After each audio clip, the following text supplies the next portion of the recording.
ndakatarisa mumaziso ako mudiwa, ndinoona ramangwana redu rose ipapo. Upenyu wangu uri mumaoko ako, handizombokusiya, ndichagara newe. Mepo inovhuvuta asi tichamira, rudo rwedu rwakasimba sematombo. Kusvika rufu rwatiparadzanisa, mweya yedu icharamba yakabatana. Panyika pano nemudenga mberi, iwe neni tiri vose nekusinga peri.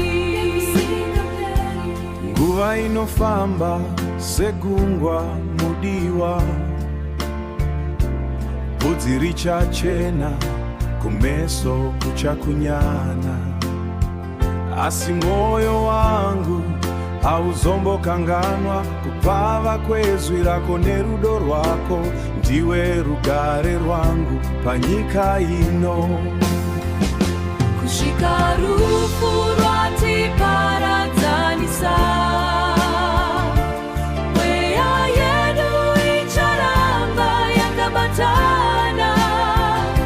Panyika pano nemudenga mberi, iwe neni tiri vose nekusinga peri.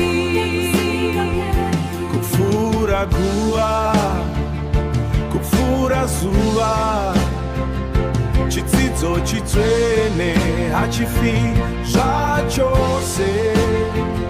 Chidzidzo chitsvene hachifi zvachose. Tichawanana zvakare kumako.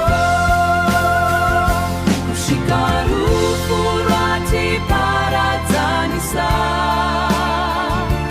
mweya yedu icharamba yakabatana.